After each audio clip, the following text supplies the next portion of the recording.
जिससे निपटने के लिए पोलैंड अपनी तरफ से पहले से तैयार रहना चाहता है। यही वजह रही कि पोलैंड के रक्षा मंत्री सोल दौरे के दौरान दक्षिण कोरिया के सामने अपनी बात रखने से नहीं हिचकिचाए।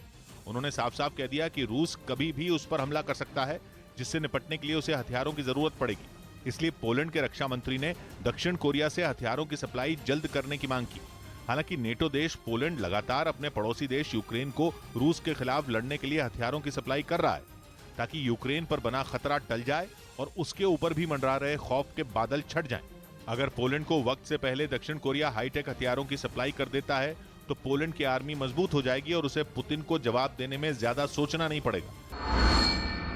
लेकिन फिलहाल उसे दक्षिण कोरिया के सामने जल्दी हथियार भेजने की मांग इसलिए रखनी पड़ी क्योंकि अभी उसकी पूर्वी सीमा पर जंग जारी है और इसी वजह से पोलैंड रूस को ऐसा कोई मौका नहीं देना चाहता जिससे पुतिन की सेना उस पर हावी हो जाए। इसीलिए पोलैंड ने दक्षिण कोरिया से नई तकनीक से लैस तोपखाने और कुछ बख्तरबंद गाड़ियों को जल्द सप्लाई करने की मांग की। इस बीच दक्षिण कोरिया ने उसे K2 मशीन गन भेजने का फैसला कर लिया और इसका ऐलान पोलैंड के रक्षा मंत्री की सोल यात्रा के ठीक बाद हुआ। दोनों के बीच हुए समझौते के मुताबिक दक्षिण कोरिया को पोलैंड को बख्तरबंद गाड़ियों के अलावा टैंक और जंग में इस्तेमाल होने वाले दूसरे हथियार भी सप्लाई करने हैं, जो पोलैंड चाहता है कि उसे जल्दी मिल जाए ताकि वो रूस को जंग में खदेड़ सके। इस बीच दावा किया गया कि जर्मनी यूक्रेन के साथ हथियारों की सप्लाई को लेकर डबल गेम खेल रहा है। आरोप है कि जर्मनी केवल दिखावे के लिए ज़ेलेंस्की को हथियारों की मदद भेजने का ऐलान करता है। लेकिन सच यही है कि वो खुलकर यूक्रेन के साथ खड़ा नहीं होना चाहता। जर्मनी के एक अखबार ने दावा किया कि यूक्रेन को भेजे जाने वाले हथियारों में लगातार कटौती की जा रही है। खबर है कि मार्च के अंत से अब तक केवल 2 बार जर्मनी ने यूक्रेन में हथियार भेजे हैं और 25 मार्च के बाद टैंक और मिसाइलों की डिलीवरी नहीं हुई है। आरोप है कि जर्मन चांसलर ओलाफ शोल्ज सिर्फ अपनी बयानबाजी से यूक्रेन की मदद कर रहे हैं। हालांकि इन दावों को शोल्ज ने पूरी तरह गलत बताया और उन्होंने यूक्रेन को हथियार भेजने का फिर ऐलान किया। बताया गया कि जर्मनी जल्द कई ऐसे रडार सिस्टम भी यूक्रेन को भेजेगा जो रूस के तोपखानों का पता लगा सकेंगे। लेकिन दावा है कि जर्मनी भी हथियारों की कमी से जूझ रहा है। खबर है कि उसने पोलैंड को 240 T-72 टैंक देने का वादा किया था, लेकिन वो अपनी बात से पलट गया। उधर खबर है कि रूस की परमाणु फोर्स ने युद्ध अभ्यास शुरू कर दिया है। रूस की न्यूज एजेंसी इंटरफैक्स ने दावा किया है कि रूस की परमाणु फोर्स उसके पश्चिम में मौजूद इवानवा प्रांत में ड्रिल कर रही है, जिसमें करीब 1000 सैनिक हिस्सा ले रहे हैं। बताया गया कि इस ड्रिल में रूस की Yars intercontinental ballistic missile launcher के साथ भी प्रैक्टिस की जा रही है।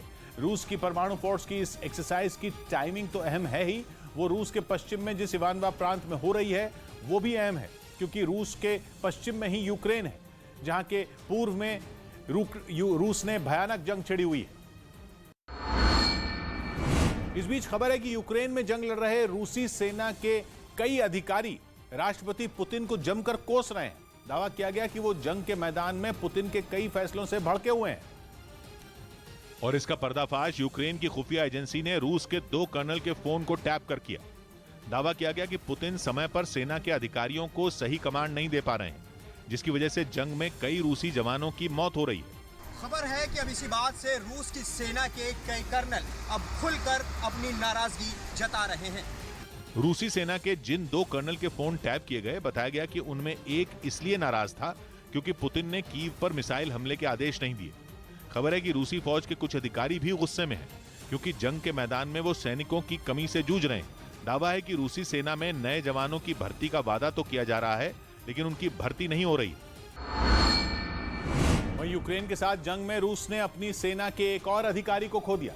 डेली मेल की खबर के मुताबिक डॉनबास में मारे गए रूस के lieutenant colonel Zaur Dimayev Chechen commander Ramzan Kadyrov के करीबी थे और वो रमजान कादिरव की स्पेशल बटालियन के साथ मिलकर डॉनबास में जंग लड़ रहे थे, लेकिन यूक्रेन की सेना की भीषण बमबारी ने उनकी जान ले ली।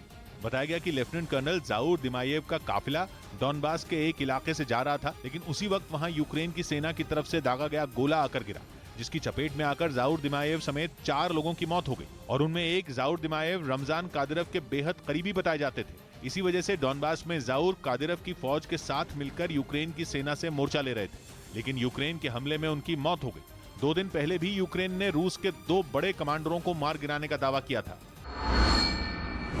उधर यूक्रेन के राष्ट्रपति व्लादिमीर ज़ेलेंस्की की पत्नी ने अपने बच्चों के बारे में चौंकाने वाली जानकारियां दी। खबर है कि रूस से जंग छिड़ने के बाद वो अपने बच्चों के साथ पति से दूर किसी खुफिया ठिकाने पर रह रही हैं। लेकिन कुछ पत्रकारों से बातचीत करने के लिए वो बाहर आईं। ओलेना ज़ेलेंस्का ने बताया कि उनके बच्चे रूस से हो रही जंग की पूरी जानकारी रखते हैं। यही नहीं, उन्होंने तो यहां तक दावा कर दिया कि उनका 9 साल का बेटा अपने राष्ट्रपति पिता से जंग के बारे में खुलकर बातें करता है। І розлуки. Наша родина роз'єднана, і ми бачимося з Володимиром. ओलेना ज़ेलेंस्का ने बताया कि उनका बेटा ज़ेलेंस्की को कई तरह के आधुनिक हथियार और लड़ाकू विमानों के बारे में भी जानकारी देता है। Танки, літаки, гелікоптери, чого нам не вистачає, які країни нам. यही नहीं, ज़ेलेंस्की की पत्नी ने दावा किया कि कई बार तो उनका बेटा युद्ध की ऐसी बातें बताता है जो उन्हें नहीं पता होती। इस बीच रूस की सेना ने आसमान में Z और V निशान बनाकर दमखम दिखाने की कोशिश की, जिसका वीडियो भी सामने आया। जंग की शुरुआत से ही पुतिन की सेना ने अपने टैंकों, ट्रकों और बख्तरबंद गाड़ियों पर इन निशानों का इस्तेमाल शुरू कर दिया था, जो आगे चलकर रूसी हमले के समर्थन का प्रतीक बन गए। इसलिए जो लोग जंग में अपना योगदान दे रहे हैं, उनके समर्थन में इन निशानों का इस्तेमाल किया गया। इसके लिए रूसी सेना के कुछ स्काई डाइवर हेलीकॉप्टर से कूद गए, जो कि रूस की तरफ से जारी किए गए वीडियो में दिखा भी। उसमें एक हेलीकॉप्टर से कई स्काई डाइवर एक साथ छलांग लगाते दिखाई दिए, जिन्होंने आसमान में एक दूसरे का हाथ थामकर पहले Z का निशान बनाया। उसके बाद अपनी सेना का मनोबल बढ़ाने के लिए इस तरह से एक दूसरे के हाथों को थामा कि आसमान में V निशान बन गया। इन निशानों को बनाने के कुछ देर बाद वो अलग हो गए। वहीं यूक्रेन के ही एक जवान ने राष्ट्रपति ज़ेलेंस्की पर बेहद गंभीर आरोप लगाया और जानकारी दी कि युद्ध में जाने के लिए उसे मजबूर किया गया, क्योंकि अगर वो रूस के खिलाफ जंग में हिस्सा न लेता तो उसे 10 साल के लिए जेल भेज दिया जाता। आरोप है कि ये धमकी उसे यूक्रेन की सेना यानी अपने ही लोगों की तरफ से दी गई। हालांकि ये इल्जाम उसने रूस के सामने सरेंडर करने के बाद लगाया। ये भी बताया कि अगर कोई सेना में जाने से मना करता है तो उसे जेल भेजने की धमकी दी जाती है।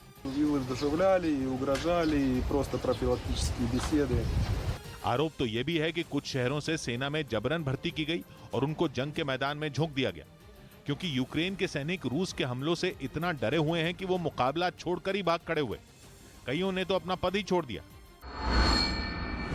यूक्रेन की सेना ने एक वीडियो जारी किया जिसमें उसके सैनिक रूस के टैंक को तबाह करते दिखाई दिए। बताया गया कि रूस का टैंक हमले के लिए तेजी से आगे बढ़ रहा था, तो दूसरी तरफ यूक्रेन ड्रोन के जरिए उस पर नजर बनाए हुए था। जैसे ही टैंक झाड़ियों के करीब पहुंचा, यूक्रेन के जवानों ने हवाई हमला कर दिया, जिससे वहां धमाका हुआ, जिससे टैंक से धुआं निकलने लगा। लिहाजा रूस के जवानों ने वहां से भागने की कोशिश की, लेकिन तभी यूक्रेन ने दोबारा हमला कर दिया, जिसमें टैंक पूरी तरह तबाह हो गया।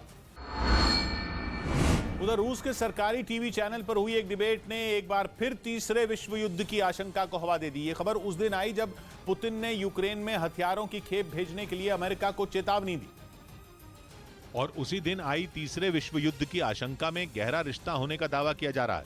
ऐसा तब हुआ जब वहां के टीवी चैनल रशिया 1 पर डिबेट चल रही थी। पैनल में पत्रकारों के अलावा रक्षा मामलों के जानकार भी थे। उसी वक्त कुछ पत्रकारों ने ब्रिटेन और अमेरिका को चेतावनी देनी शुरू कर दी। साफ कहा गया कि उन्हें इसकी भारी कीमत चुकानी पड़ेगी। साथ में यह भी कहा गया कि यूक्रेन की मदद करने वालों को होशियार रहने की जरूरत है। टीवी चैनल पर हुई यह डिबेट इतनी आक्रामक थी कि ब्रिटेन के मीडिया तक में इस पर खबरें छपनी शुरू हो गईं। ब्रिटेन के अखबारों ने दावा कर दिया कि रूस बहुत बड़ी जंग की तैयारी कर रहा है। पहले पुतिन का बयान और उसके बाद टीवी पर हुई डिबेट, ब्रिटेन का मीडिया इन दोनों को जोड़कर देख रहा है। आशंका जताई जा रही है कि दोनों घटनाओं की टाइमिंग में कोई बड़ा संकेत छिपा हो सकता है। सीधा मतलब यह है कि पुतिन की तैयारी अब किसी बहुत बड़े कदम की हो सकती है, जिससे यूक्रेन की जंग तीसरे विश्व युद्ध में बदल सकती है। वहीं रूस के खिलाफ यूरोपियन यूनियन के तेल आयात पर लगाए प्रतिबंध को क्रोएशिया ने दिखावा बता दिया। क्रोएशिया यूरोपियन यूनियन का सदस्य है, जो करीब 8 साल के लंबे इंतजार के बाद 2013 में इसमें शामिल हुआ था, जिसने न सिर्फ यूरोपियन यूनियन के खिलाफ मोर्चा खोला बल्कि रूस पर की गई कार्रवाई को छलावा तक बता दिया। एक रोज पहले ही यूरोपियन यूनियन ने रूस से आने वाले 2/3 तेल के आयात पर प्रतिबंध लगा दिया था। लेकिन क्रोएशिया का दावा है कि यूरोपियन यूनियन की तरफ से लगाए गए इस प्रतिबंध का रूस पर कोई असर नहीं होने वाला। इसके पीछे दलील ये दी गई कि यूरोपियन यूनियन जितना तेल रूस से आयात करता है, उसमें 2/3 टैंकर के जरिए और 1/3 समंदर के रास्ते पाइपलाइन से आता है, और जो पाबंदी लगाई गई है वो सिर्फ समंदर के रास्ते आने वाले तेल पर लागू होगी। लेकिन उसके ही सदस्य देश क्रोएशिया ने इसे दिखावे की कार्रवाई बता दिया। जंग की शुरुआत से ही रूस दुनिया के तमाम देशों के निशाने पर है। पश्चिमी देशों के अलावा यूरोप के कई देशों ने उस पर कड़े आर्थिक प्रतिबंध लगा रखे हैं ताकि रूस की अर्थव्यवस्था को कमजोर कर यूक्रेन में उसके सैन्य अभियान को रोका जा सके। इस बीच रूस ने तेल और गैस पर हेकड़ी दिखाने वाले यूरोप के देशों को जवाब देना जारी रखा और हॉलैंड के बाद डेनमार्क में गैस सप्लाई बंद कर दी। रूस की रूबल में लेनदेन की शर्त यूरोप के ज्यादातर देशों को मंजूर नहीं है और वो खुलकर इसके लिए इनकार कर रहे हैं। पहले हॉलैंड और अब डेनमार्क ने रूस को आंखें दिखाई।